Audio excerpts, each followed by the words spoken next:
Espero que estejam todos muito bem e que tenham tido uma excelente semana. Vamos continuar com as nossas aulas, a parte gramatical do espanhol. Hoje nós vamos ver os advérbios.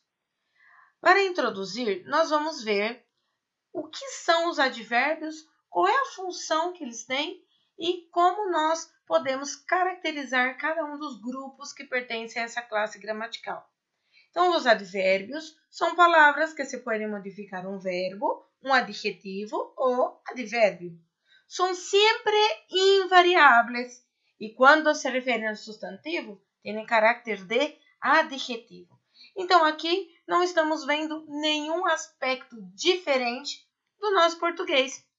A mesma colocação a nível de definição, uso e estrutura do termo é a mesma do nosso português.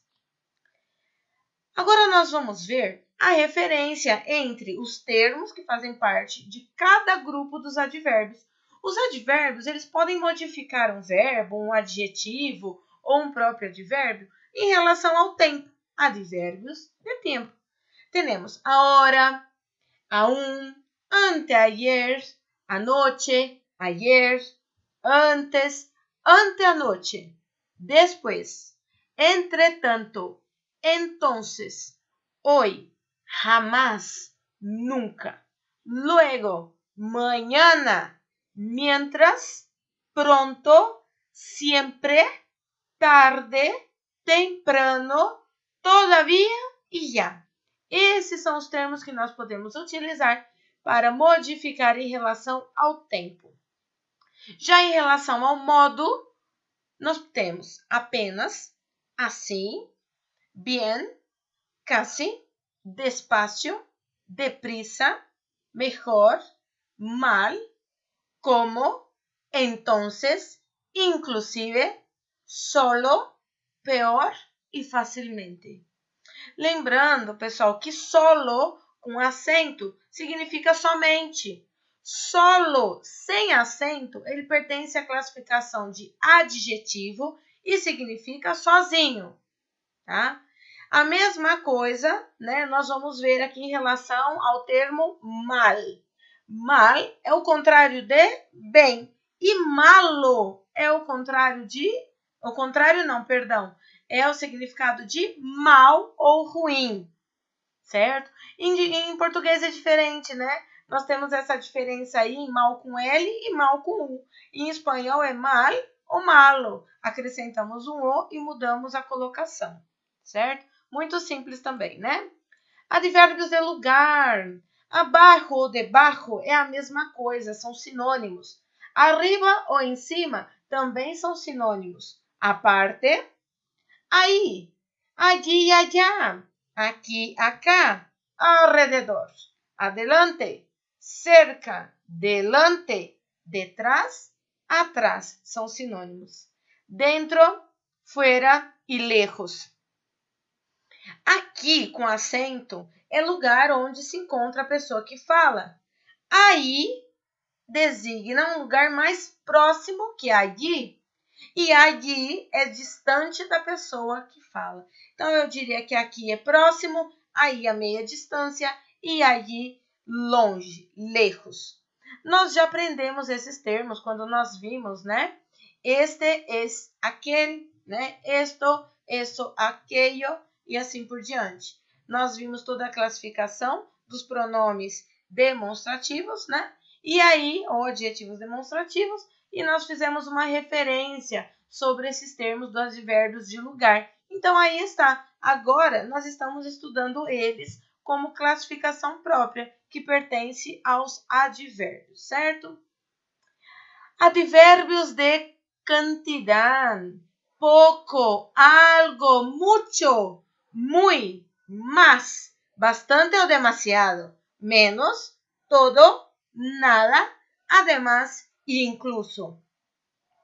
Mucho eu uso mais com substantivo, tá? Lembrando que aqui os advérbios também podem, né, modificar um adjetivo que foi antes um substantivo, certo? Que nós vamos dizer um adjetivo substantivado. Isso mesmo. Observações, né? Observações. O advérbio muy é usado diante de adjetivos e advérbios. Muito fácil, muito lejos. O advérbio mucho é usado diante de substantivos e antes ou depois de verbos em qualquer forma. Tenho muito trabalho. Tenho muito trabalho. Exception, diante dos adjetivos melhor, pior, maior e menor e dos advérbios mais, menos, antes e depois, usamos o advérbio mucho, certo? Esse aqui nós já vimos um pouquinho sobre isso, mas depois nós vamos ver de forma separada, tá? Uso de muy e mucho, muito importante em espanhol. Advérbios de afirmação, certo? Sim, seguramente e claro. O mais usado, sim, né? Negación, jamás, nunca, no e tampouco. Não existe a forma também no para negar.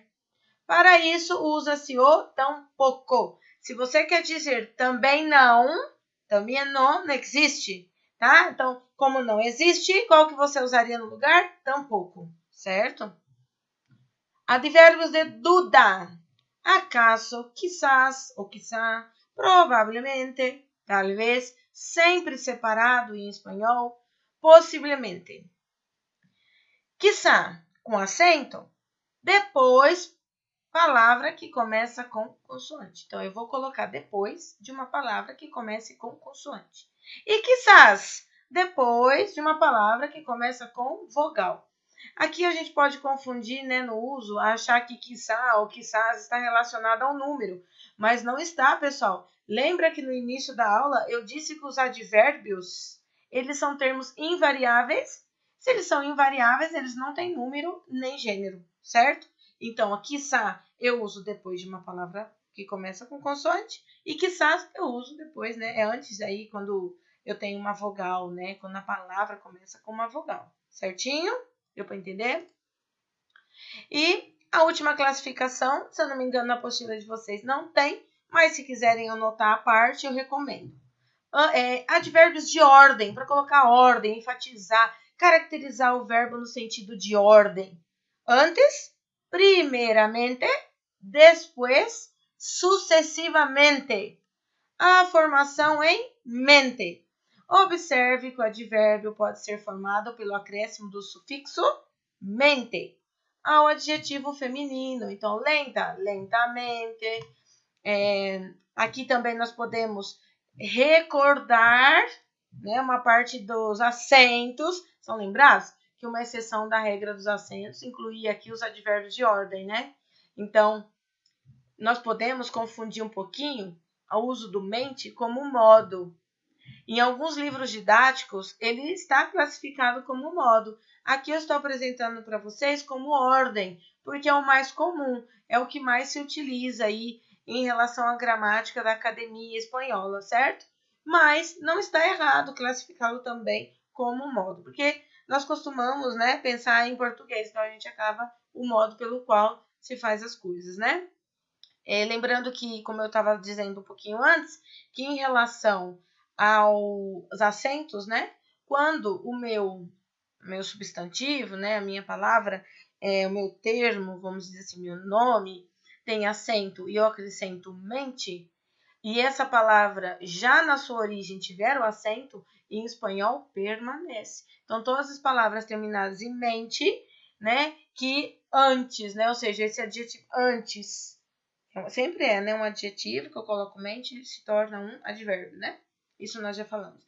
Então, o acento permanece, em português não é assim. Então, vale a pena retomar aqui esse conceito que nós já vimos em outro momento. Bom, sobre os advérbios, turma, é isso. É importante vocês saberem a referência do português, o que seria mais ou menos, para não usar com aquela mentalidade de pensar tudo em português. Devemos fazer o exercício de aprender as coisas em espanhol. Esse é o motivo pelo qual eu não lia os termos em espanhol, né? E depois traduzi. A tradução já está aí. Vocês estão vendo, vocês estão tendo contato com ela, mas eu não vou ficar traduzindo, fazer uma aula de tradução, mas sim apresentar para vocês quais são os termos que fazem parte da classificação dos advérbios em espanhol. Muito simples, né? Então, por hoje é só. Completem os quadros de vocês, façam as anotações necessárias e a semana que vem nós continuamos com as nossas aulas. Hasta luego, un super beso a todos, quédense con Dios.